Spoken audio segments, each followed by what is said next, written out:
My name is Ms. Burroughs, and I teach seventh grade science this year. I've been at Washington School for many, many years, and looking forward to this year, masks and all. This year in science, your students will be using, just like last year, their full option science system curriculum, FOSS. We cover 4 areas, hopefully, if we have enough time. We'll start with chemical interactions.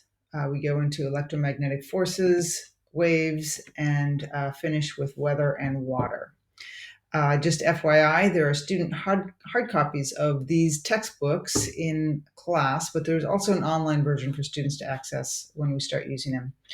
Our basic sort of overriding question for the entire year is, how do matter and energy interact in our world? So through all 4 components, that's what we'll be focusing on.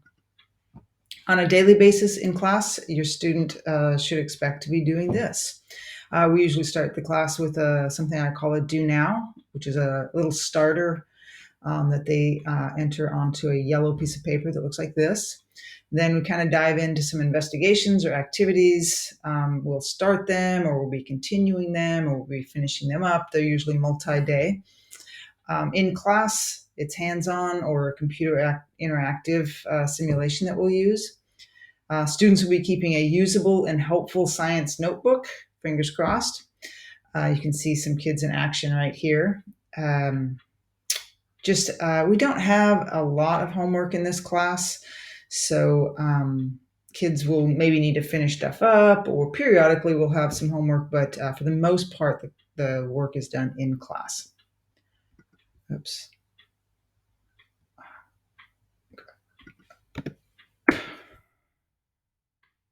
For grading in this class, this is probably different than maybe some of the other classes, but this year in science, I am using daily work to count for 70% of the students' grade as a way to sort of get kids back on track and more invested and engaged on a daily basis. Performance will be scored at 30% of their science grade. I do know that learning is kind of an ongoing process, and everyone gets at it at their own little pace. So I always encourage students to redo, maybe finish up or complete, or improve any daily assignments that they maybe scored poorly on or weren't quite ready to learn that thing yet. So they're always welcome to improve anything they need to, as well as with assessments. They can be retaken.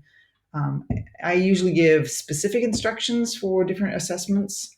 So when I return those, or we go over those assessments, students will have information about how they can go about retaking that.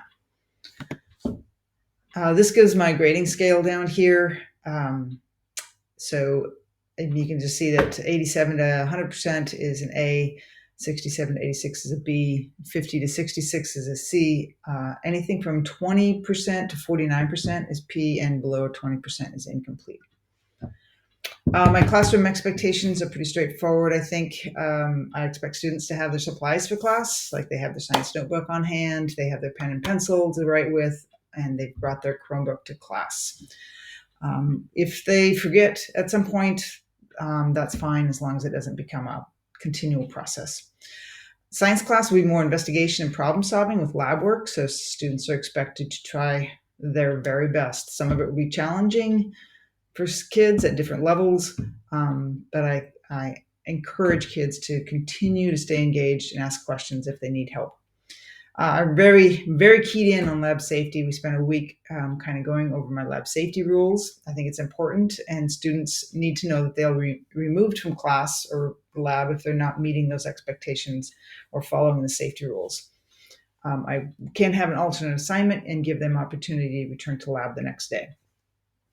And just in general, I would like students to try to respond positively to a reasonable request from the teacher. I try not to ask kids to do unreasonable things, and so I think my intent is for kids to be able to learn in my classroom. And in general, just follow my 4 B's: be respectful, be responsible, be safe, and be kind. What the best thing for you to do, or to know what's going on in class, is to check out Schoology.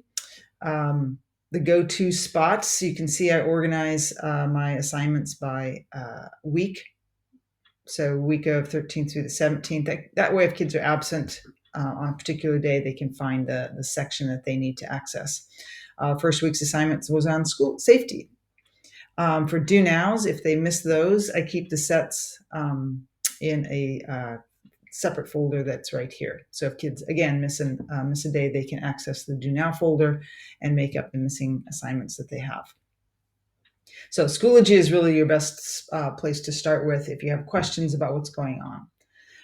Schoology is also where I would look for grades. That's the first place that I enter scores for assignments. And so if you're thinking that your student maybe doesn't have something completed, you can check Schoology first.